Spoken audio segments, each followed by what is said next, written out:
Сәлеметсіңдер ме оқушылары, қазақ тіл сабағы 2 сынып. Күнделікті сабақтарды үзбей жіберіп алмас үшін каналға міндетті түрде тіркеліп алыңыздар. Бүгінгі 42 сабағымыздың тақырыбы мәтін және оның түрлері деп аталады. Мәтін түрлерін анықтап, қателерді табуды және тізеп жазуды үйренетін боламыз. 19 жаттығуда Тұрсынхан Әбдірахмановтың өлеңі берілген, өлеңді мәнерлеп түсініп оқы. Алуан бояу іріктеп алды, асықпай Марат суретті салды. Үстелге жайып қағазы әппақ, сарымен сұлу жасады бақ-бақ. Қызылдан кірпіш қағазға толды, зәулім үй келіп аулаға қонды. Шатырын әсем бояды көкпен, жасылмен дуал жасады еппен. Өз орнын тапты әртүрлі бояу, бәрінен шебер Мараттың ояу. Енді осы өлеңге қатысты тапсырмаларға назар аударайық. Қарамен жазылған сөздердің мағынасын түсіндір. Бұл сөздерді бірінің орнына бірін алмастырып қолдануға болады ма дейді. Бізде қарамен жазылған сөздер ол алуан және әртүрлі деген сөздер. Бұл сөздердің мағынасы өзара мәндес болып келеді, яғни синоним сөздер.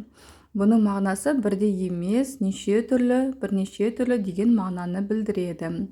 Келесі сұрақ, сұрақтарға жауап жаз дейді. Бірінші сұрақ, Марат бояумен не істеді? Марат бояумен сурет салды. Екінші сұрақ, ол қандай сурет салды? Ол зәулім үйдің суретін салды. Үшінші сұрақ, неліктен әртүрлі бояу өз орнын тапты? Себебі Мараттың ойы шебер болғаннан әртүрлі бояу өз орнын тапты. Енді келесі тапсырма, осы сұрақтар мен жауаптар бойынша өлеңді мәтін түрлеріне қарай ажырат дейді. Бастапқы бөлігі әңгімелеу мәтініне жатады. Не істеді деген сұрақ қойылады. Іріктеп алды, суретті салды. Негізгі бөлігі сипаттау мәтініне жатады. Қандай деген сұрақ қойылып тұр. Зәулім үй, қандай үй? Зәулім үй, көк шатыр, жасыл дуал. Қандай дуал? Жасыл дуал. Соңғы бөлігі пайымдау мәтініне жатады. Неліктен деген сұрақ қойылып тұр. Себебі Мараттың ойы шебер болғаннан әртүрлі бояу өз орнын тапты. Әрі қарай жалғастырамыз. 20 жаттығуда суреттер берілген. Суреттерге қара. Оқушылар бұл заттарды дұрыс салыстыра алды ма? Олардың қателіктерін тауып, өз жауабыңды ұсын дейді. Бірінші мәтінге назар аударайық. Алма қызыл, ал қарбыз үлкен дейді. Оқушылар бұл жерде алманың түсін айтса, екінші қарбыздың көлемін айтып тұр. Демек, оқушылар дұрыс салыстыра алмады. Алманың түсін айтса, қарбыздың да түсін айту қажет болады. Сондықтан алма қызыл, ал қарбыз жасыл ала деп жазу керек. Келесі екінші сөйлем. Шарлардың түрі мен түстері әртүрлі. Шиелердің түрі мен түсі бірдей. Бұл жерде оқушылар заттарды дұрыс салыстырып тұр, себебі шарлардың түрі мен түстерін айтты және шиенің де түрі мен түсін айтты. Бұл жерде шарлар әртүрлі түсте тұр, біреуі көк болса, біреуі сары, ал үшіншісі қызыл түсте. Бұл жерде бір ғана қате бар, ол шиелердің емес, шиенің түрі мен түсі бірдей деп жазылады. Келесі үшінші сөйлем. Бір қасық үлкен, екіншісі темір дейді. Бұл жерде салыстыруды дұрыс жасамады, себебі қасықтың біреуі ағаш, екіншісі темір болғандықтан, оны бір қасық ағаш, екіншісі темір деп салыстыру қажет. Есімізге сақтап алайық. Сипаттауда заттың бірнеше белгісі, түсі мен түрі, көлемі көрсетіледі. Ал салыстыра сипаттауда заттардың ұқсастығы мен ерекшелігі олардың нақты белгілері бойынша айтылады. Мысалы, алма қызыл, қияр жасыл. Яғни байқағандарындай біз заттардың ұқсастығы мен ерекшеліктері бойынша бір-бірімен салыстырдық.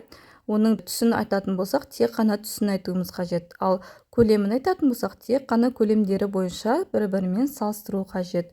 Келесі шығармашылық үзіліс. 21 жаттығу. Сипаттау үшін өзіңе ұнайтын суретті таңда дейді. Бізде асқабақ берілген, кітап берілген, қоян берілген және құмырсқа берілген. Осы заттардың ішінде өзімізге ұнайтын бір затты таңдап, соны сипаттауымыз қажет. Ол үшін осы затты сипаттауға тырыс. Ол үшін сипаттау мәтінін бұл деп бастау керек. Әрі қарай ол заттың негізгі белгілерін, яғни түрін, түсін, көлемін, қасиетін сипаттау қажет. Сол зат туралы өз ойыңды айт дейді. Оқушылар, бұл жерде мен 4 затты да сипаттап бердім. Өздеріңе ұнаған бір затты алып жазсаңдар болады.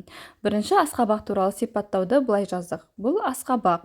Оның түсі қызғылт сары, көлемі әртүрлі болады. Құрамында көптеген дәрумендер бар. Денсаулыққа өте пайдалы. Келесі кітап туралы былай сипатталады. Бұл кітап, оның түсі қызыл, ал көлемі орташа. Кітапта пайдалы мәліметтер көп. Оны оқысаң, білімді боласың. Келесі бізде үшінші суретте қоян берілген. Қоянды былай сипаттадық. Бұл қоян, оның түсі ақсыры, бойы орташа, құлағы ұзын. Ол шапшаң қозғалады және жүгіргенді ұнатады. Олар сәбіз жейді. Келесі төртінші суретте құмырсқа бейнеленген. Құмырсқаны былай сипаттадық. Бұл құмырсқа, оның түсі қоңыр, ал көлемі кішкентай. Ол төзімді және еңбекқор жәндік. Олар илеу жасайды, азықтарын жинайды. Мінекей оқушылар осы берілген 4 суреттегі өздеріңе ұнаған суретті алып, сол сурет бойынша сипаттау мәтінін жазуға болады. Яғни өздеріңе ұнаған сурет бойынша жазасыңдар. Келесі 22-ші жаттығу. Сендер сиқырлы қарындаш болатынын білесіңдер ме? Бұл қалай? Оның еш құпиясы жоқ. Берілген пішіндерді сыныптағы заттарға айналдырып салып көріңдер дейді. Бізде дөңгелек, тік төртбұрыш, төртбұрыш және трапеция берілген. Енді осы берілген пішіндерді сыныптағы заттарға айналдырып көрейік. Бірінші берілген дөңгелекті біз айнаға ұстатуымыз мүмкін. Келесі тік төртбұрышты оны тақтаға ұстатамыз. Келесі берілген төртбұрышты партаға ұқсатамыз, ал трапецияны гүл құмырасына ұқсатуға болады. Мінекей сиқырлы қарындаштың көмегімен осындай пішіндерді біз сыныптағы заттарға айналдырып салуға болады. Ал енді оқушылар, осымен сабағымыз аяқталды. Егер де сабақ ұнаған болса, каналға міндетті түрде тіркеліп, лайк басуды ұмытпаңдар.